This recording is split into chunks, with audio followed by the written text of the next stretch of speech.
un sous-préfet a commencé à fermer les églises qui embêtent la population dans beaucoup de quartiers.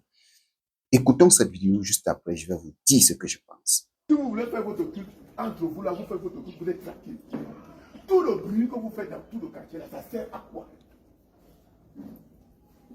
Vous pouvez faire votre culte tranquillement entre vous. Vous priez Dieu comme tout le monde fait. Est-ce que vous êtes obligé de faire le bruit? Jusqu'à on me sort, je suis obligé de sortir dimanche. Parce que les gens au quartier, ils ne respirent pas avec vous. Même Dieu n'a pas accepté que vous fassiez le bruit et les gens ne dorment pas chez eux.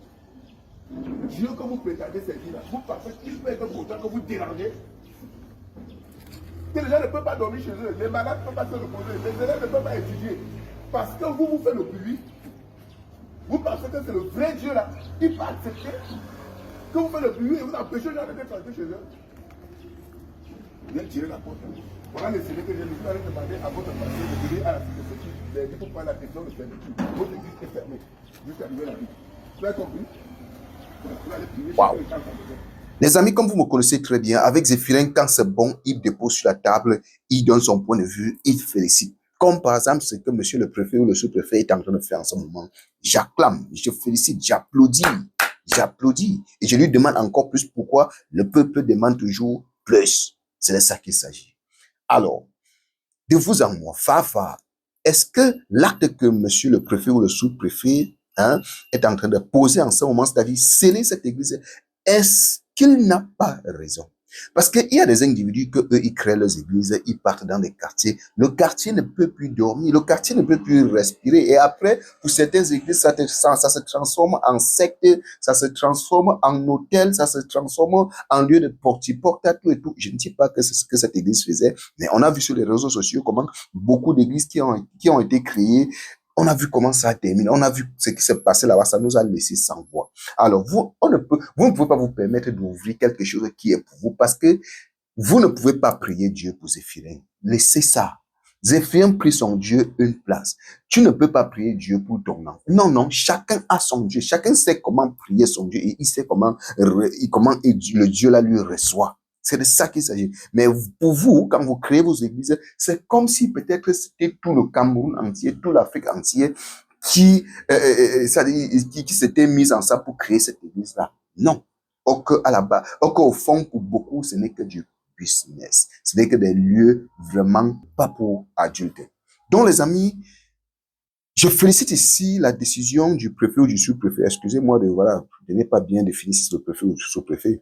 Je salue sa décision et je lui demande encore plus. Et le plus que je vais demander, c'est que monsieur le préfet ou le sous-préfet, après les églises, parce que ne commencez pas comme ça, vous vous arrêtez. Oui, commencez comme ça, parce que ça c'est résoudre déjà l'un de nos problèmes. Oui, avec cette église-là, parce que vous voyez un jeune, il ne fait rien, mais il prie Dieu. Vous voyez un jeune, il ne peut pas se démerder pour être quelque chose, mais il te dit que Dieu, il parle à l'église et il dit le pasteur a fait si on a vu des couples se séparer parce que le pasteur a dit que tout. Non, ça va s'arrêter. Alors, le surplus qu'il demande encore au préfet ou au sous-préfet, c'est que monsieur le sous-préfet ou le préfet, après avoir fermé les églises qui embêtent au Cameroun, il faudrait que vous continuiez avec les bars. Les bars qui sont même créés au centre des écoles. C'est-à-dire, les bars qu'on vient créer, c'est-à-dire à côté des écoles, des universités, des lycées, etc. Parce que c'est aussi un point important et essentiel. Ne vous limitez pas seulement sur des églises. Oui, l'église impacte négativement dans notre pays, le Cameroun et encore en Afrique. Mais les bars aussi. Les bars, l'église et les bars au Cameroun. Voilà les deux choses au Cameroun que si on met l'œil sur ça, le Camerounais va réfléchir. Je n'ai pas envie de vous poser une question de plus, mais j'ai déjà planté le décor et il faudrait que vous continuez dans cette même lancée et il faudrait que nous ayons les résultats, les résultats de ce que vous êtes en train de faire, que ça nous parvienne et qu'on voit vraiment le changement. Oui, fermez 1, 2, 3, 100 églises, il y aura changement.